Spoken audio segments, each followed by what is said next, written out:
Sisig ni Aling Lusing, batas. Alam nyo, pag napag-uusapan, sisig, unang maisip ninyo si Aling Lusing, Pampanga. Kaya ba nating gayahin? Hindi siguro. Siguro, swerte na tayo pag medyo nakuha natin ang timplada ni Aling Lusing. At hindi lang po siya. Pagdating po sa sisig, alam nyo naman, sa Pampanga, halos lahat po ng kainan dyan, napakasarap ng kanilang mga sisig. Yan po'y kanila pagdating sa sisig. Pero ngayon, tayo nasa Bay Area, kung ano ang mga available na mga sangkap na kahit malang makalapit tayo ng konti sa mga sisig ng Kapampangan, gagawin natin. Kaya ngayon, sisig ang gagawin natin. Medyo marami rin naghihintay nito, itong ating sisig. Dati ko na akong ginagawa to. Pasado naman sa akin. Kaya ngayon, kayo ang susubok nito. Tignan nyo ang ating ang recipe kung paano natin gagawin ang ating sisig. Ang unang-una dito, pakita ko sa inyo ang ating gagamitin. Itong ating mga karne, napakuluan ko na, naitapon ko na yung unang kulo at napalambot ko na rin. Gusto kong gagamit ng 3 klaseng karne pag sisig ang pinag-usapan. Pang-apat, ang atay na. Siyempre, hindi mawawala yan. Una, ito, pinalambot ko na. Muntik na siyang maging lechong kawali, tumanggi.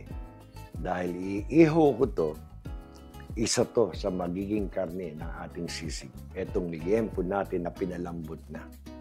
May timpla na yan.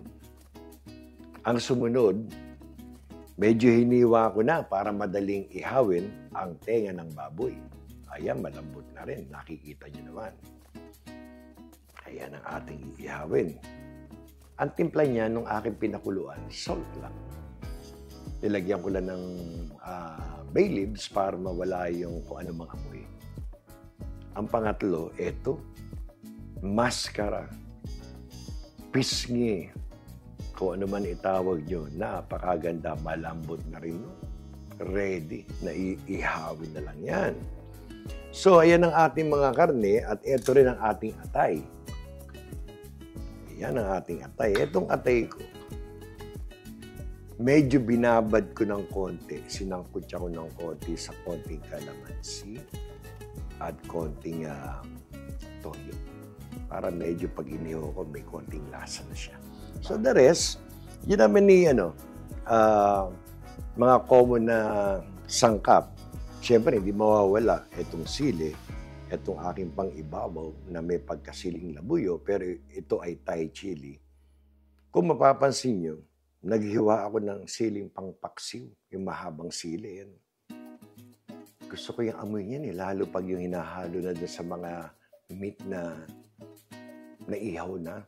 Bukod sa may konting anghang at may lasa rin, saka yung amoy, kaya naghahalo ako nito. Mamaya makikita nyo. Ayan. Ito yung tinatad nating malilit na hiwa ng sibuyas. Ayan, mamaya pakikita ko rin sa inyo yan. Alam niyo, ang kalamansi dito sa amin, medyo ginto ng konti. Meron pa ako natitirang konting kalamansi. Bigay pa ni Acheng Bibian.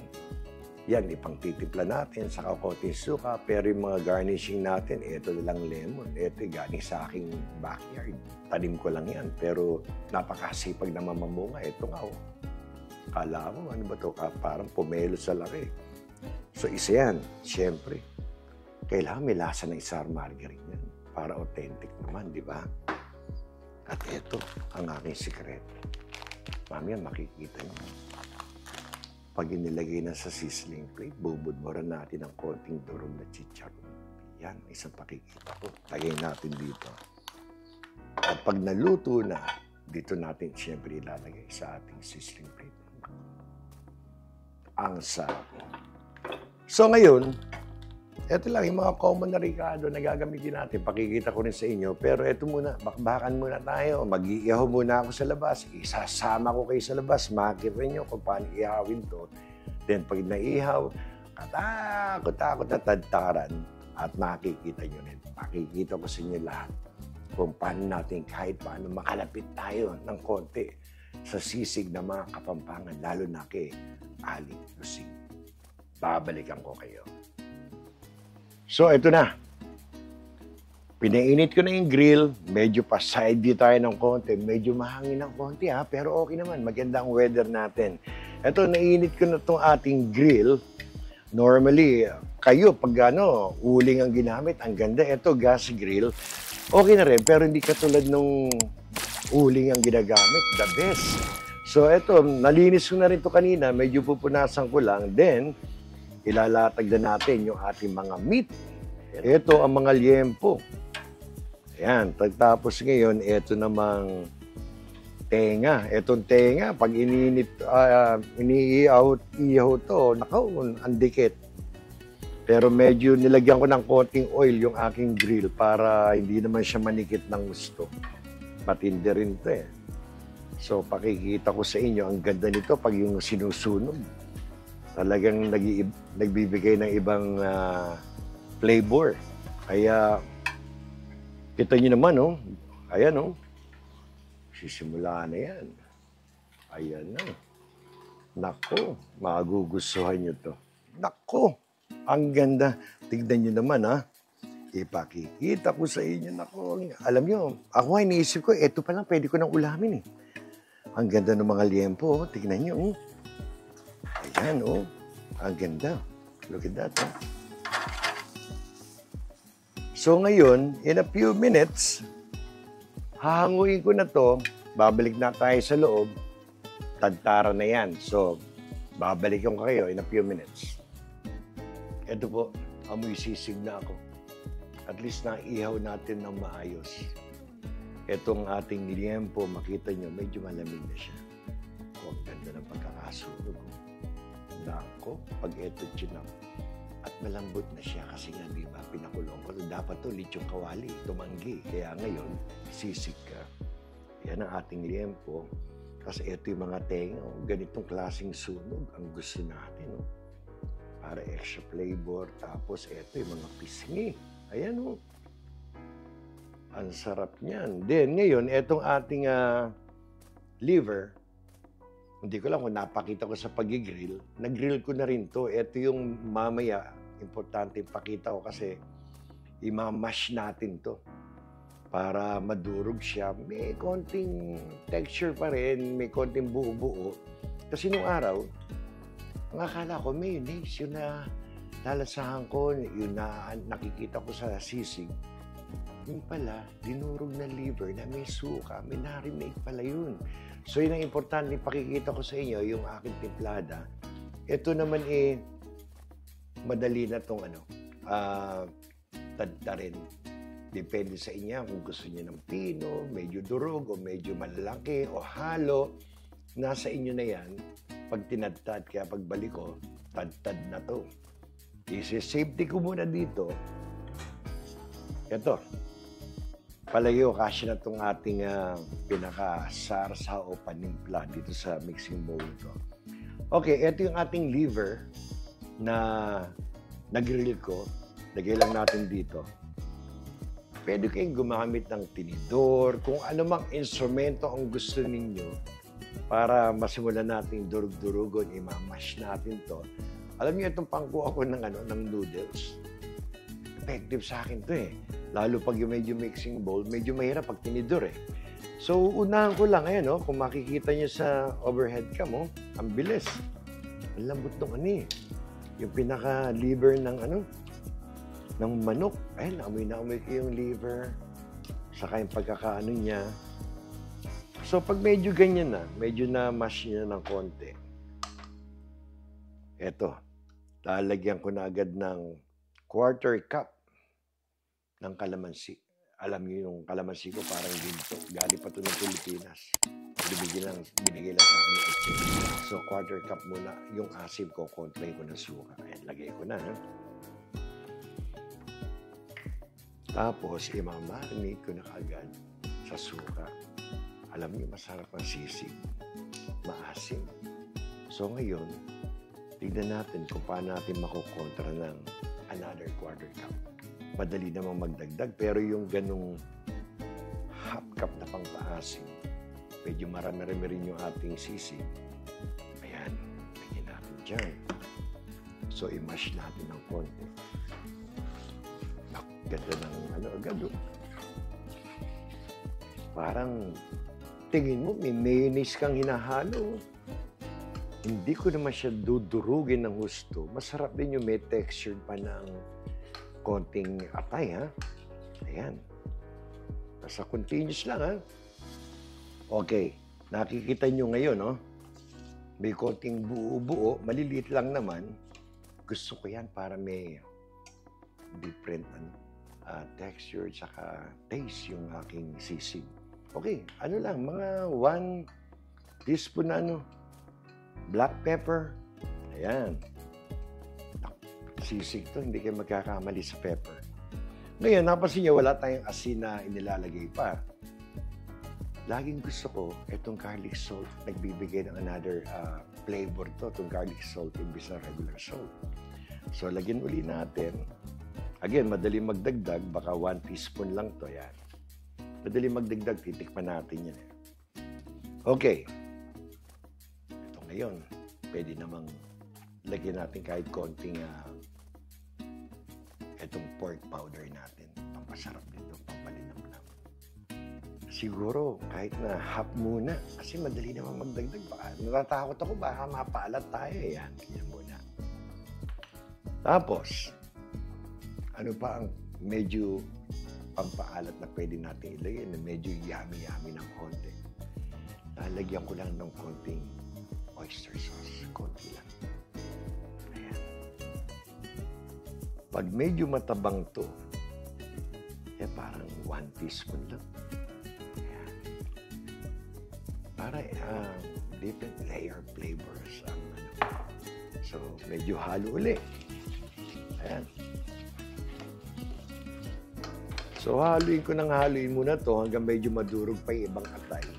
Then, pagbalik ko, titikman natin to kung kailangan i-adjust natin. Okay. Ito. Kung ano nilagay natin, minix ko lang ng husto, titikman natin muna. Kasi, you have to, remember na ito, i-coat natin dun sa lahat ng meat na tatatarin natin. Hindi naman pwedeng matabang. Kailangan medyo matapang ng konti by the time na maihalo mo lahat yan. Tikman natin.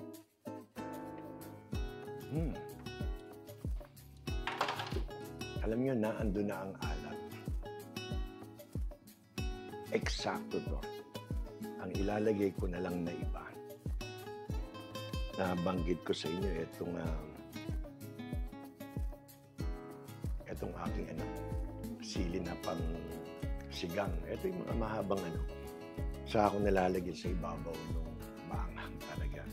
Ito gusto kong hinahalo dito para pag hinalo ko mamaya. Siguro, mga 6 na siling haba. Lalagyan ko lang siya. Itong ititira ko pang ibabaw natin mamaya. So, halo ulit. Pwede nyo ring ihalo ito doon sa mismong pinagtad na mga meat. Pero gusto ko medyo may konting anghang na yung ating mixture. Ang ganda mo, parang mayonnaise. Ito pala yun. Salamat, Aling Lusing. Ayan, So, pagbalik ko, tad-tad na. Yung mga meat natin, yung liempo, pisngi, tenga, depende sa inyo kung gusto yung pino, medyo malaki o halo. Then, pagsasama-samahin natin, then, tetestingin natin. Eto na, mga 30 minutos ko rin chinap-chap, pinatad yung ating mga meat. So, eto na ngayon. Ganda. Ito yung ating liempo, ito yung ating tenga, at ito yung ating pisngi. So, yan ang ating paghahalo-haluin. Pinakita ko lang sa inyo, pero yan namin magsasama-sama rin. So, medyo nag-gloves ako. Samasamahin natin yan. Dito, ayan na, Diyos ko. Nagkakadikit sa lagkit. Ayan, Okay. So, ngayon, ilalagay natin ang ating sibuyas. Ang ganda oh. Ganda ng texture niya. Ito. Lagay natin ito dyan. Dami nitong sibuyas na ginawa ko. Gusto kong ganyan yung magtitira lang ako ng konti pang ibabaw mamaya. O, ayan o. Ito natira, pwede na to. Pang ibabaw ko mamaya.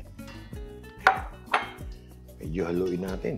Gusto ko, kinakamay na ganito. Pero mamaya, gagamitan ko rin ng sandok. Kasi pag ginaganito ko, napag-iwahiwalay ko yung magkakadikit.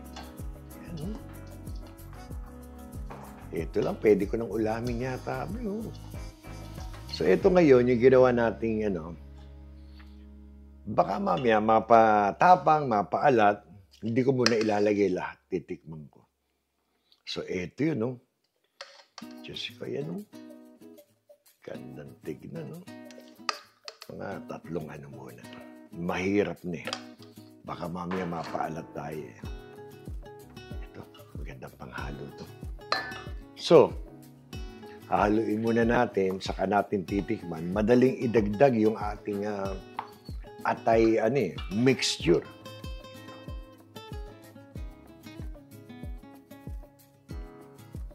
Pwede ba? Pwede pang dagdagan. Sarap ng asim. Ito lang natin. Yan halos.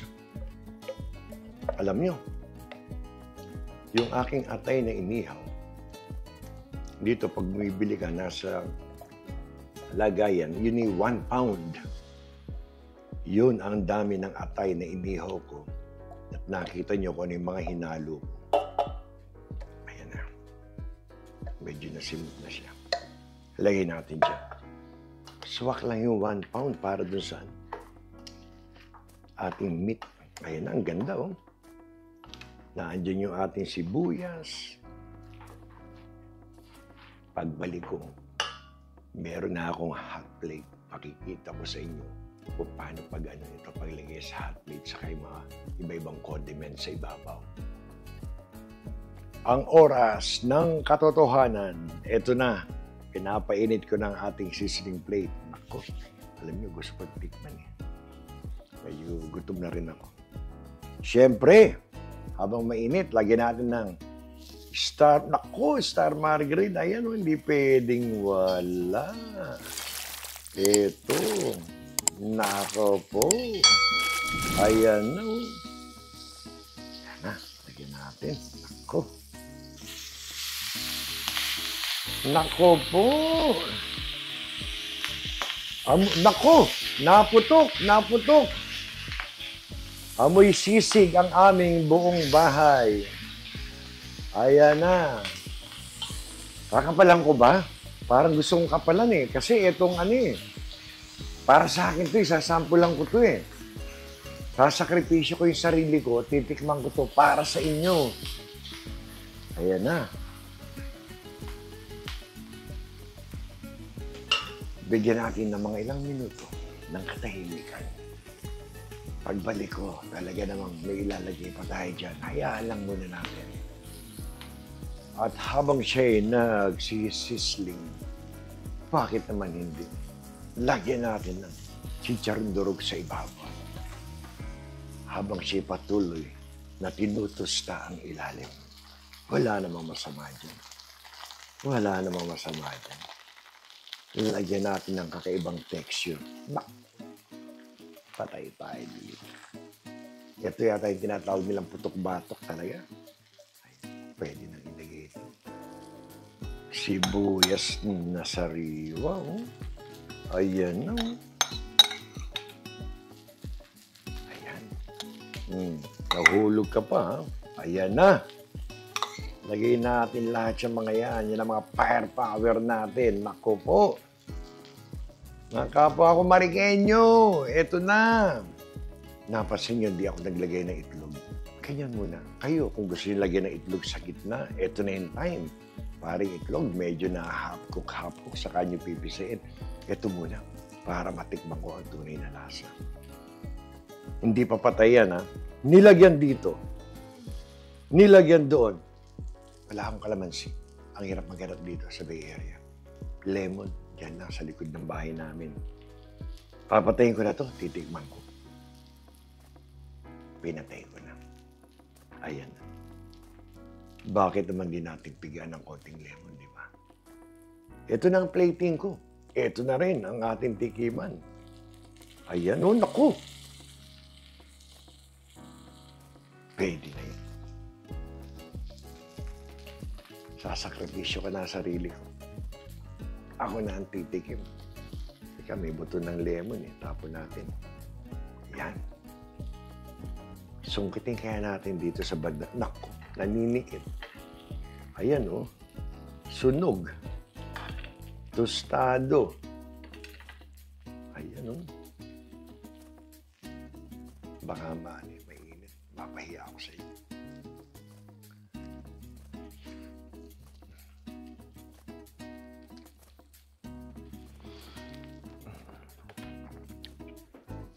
Kung ano yung templado natin. Kung ano yung pinaglalagay natin. Swak.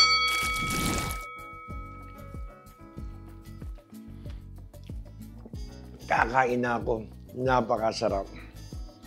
Iiwanan ko na kayo. Magluluto pa ako. Baka malaman to, tigisa-isa kaming ganito eh. Muli, isa na namang mapagpalang araw para sa inyo lahat.